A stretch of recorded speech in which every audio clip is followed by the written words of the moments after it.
Hi everybody, welcome to Northwood Farms vlog, entry number 210, I think. I'm Emma. I'm Lisa. And this is Bonnie. That's the second time I've done that to a horse recently, poor thing. Look at how cool her is. She has little blue eyes. And we're here at Mustangs and More in Dallas, Oregon. And I wanted Lisa to tell the story of this project, and poor Debbie is doing such a good job of holding this. Okay, tell the story of Bonnie. Well, I'll try to make this as quick as possible. Debbie took her in originally in 2017 in a county seizure out here in the Dallas area, and she came with 2 other horses and, well, a great big bunch of horses, really. And Debbie actually got her adopted out to somebody.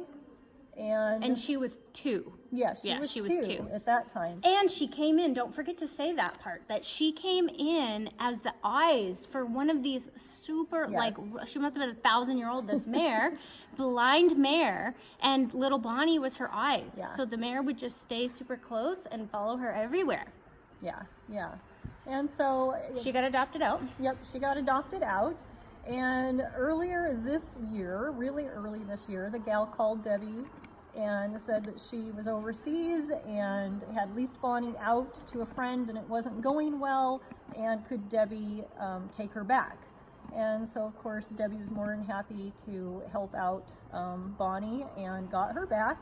Unfortunately, she was in poor shape, and so Bonnie spent several months just recouping, gaining weight, and getting healthy again. And in July, they started doing some groundwork and got her ready for me. And at the end of July, I did a restart on her and took her home to my house for 2 months. And I have had a wonderful time working with her.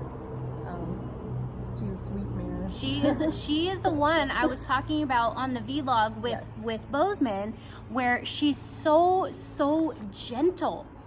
Yeah. Like her little spirit is just, I don't know, it's like a little delicate flower. She's not scared or anything. It's not gentle like reactive. It's just she's just gentle. She's very sweet.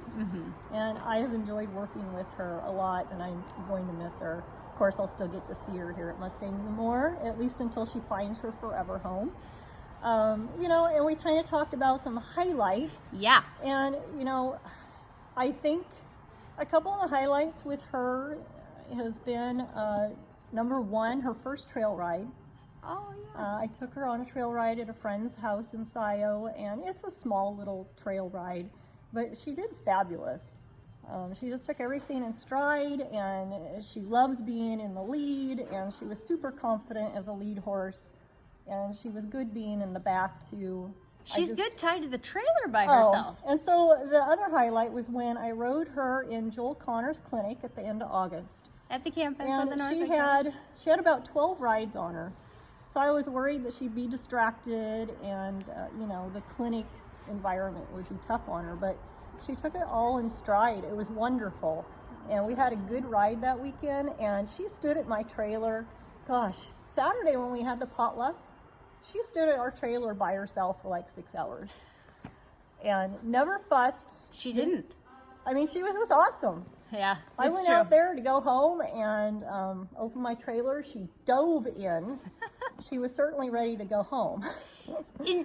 She's one of those horses that is definitely not the most talented. Like, she's tiny, she's really narrow, it doesn't matter. No, you've proven that doesn't matter. Well, I with the right gymnastics, it doesn't matter.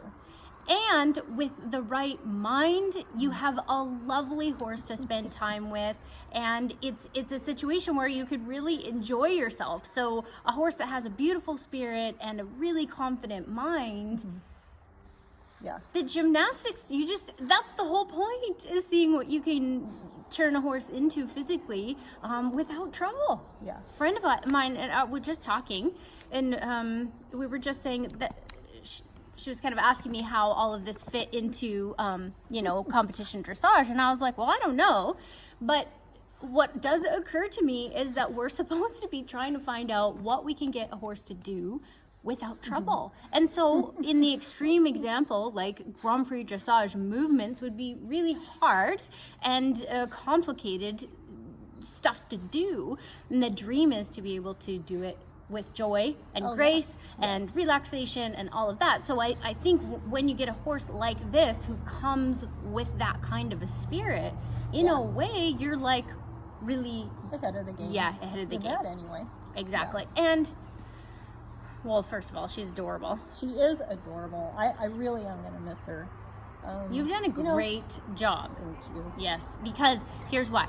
She's just as quiet, at least. She is totally conditioned to turn loose in a soft feel. Conditioned maybe is not the right word, but she has never been taught to turn on the bad muscles. Did you undo any of that, or was it pretty fresh? She was a little tight.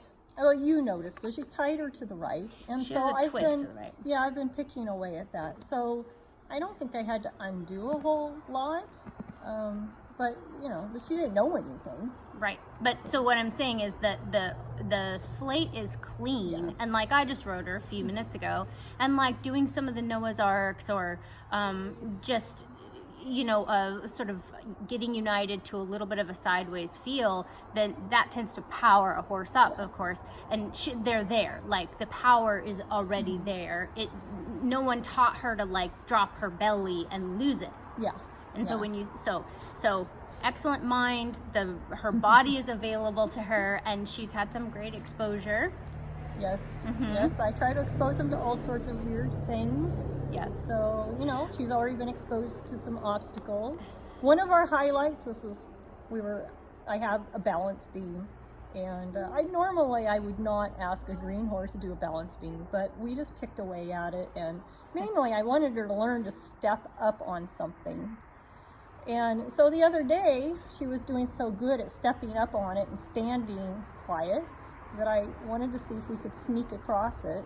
And so she actually stepped up on the balance beam and made her way across the whole thing. So, she's got 24 rides on her, and she's 4 years old.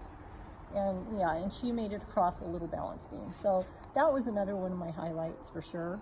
Mm-hmm. And I just have to compliment you on, I've seen you start some horses, and we were in the same 4-H club. I feel like I've mentioned that on a vlog before. Probably. But she was, yes, we were in the same 4-H. So, but it's really, everyone can see that you've been working at it really hard. Obviously you have a ton of experience since you've been riding since you were a kid, but really dialing into some of the finer points has been really cool. Well, and in bringing that up, I feel like with her, she's the first colt where the little details started to be my focus.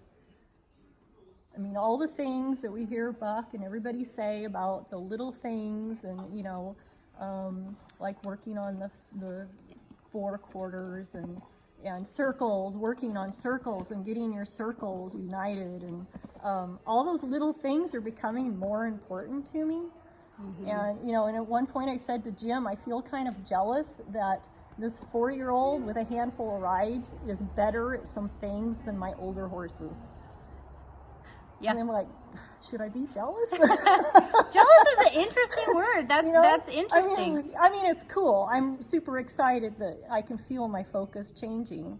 But I felt a little jealous.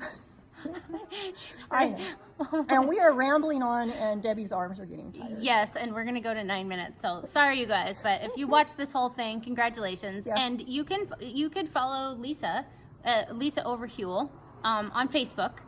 She's one of my friends, so you can look through my stuff and connect with her. And she always, you do a lot of media. You share your story, your horse story quite a bit. So that's really cool. Yeah. Well, and I try to promote Mustangs and more, and the rescue horses I'm working with, because, if you promote them, then people see them and they will find good homes. That is true. And you guys have found a lot of good homes for horses, which is really cool. So I'm going to peek over her ear here, and we're going to say, we hope everybody does good. Shout out to the Throwdowners. Yes. And we will see you next time. Bye, everybody. Bye.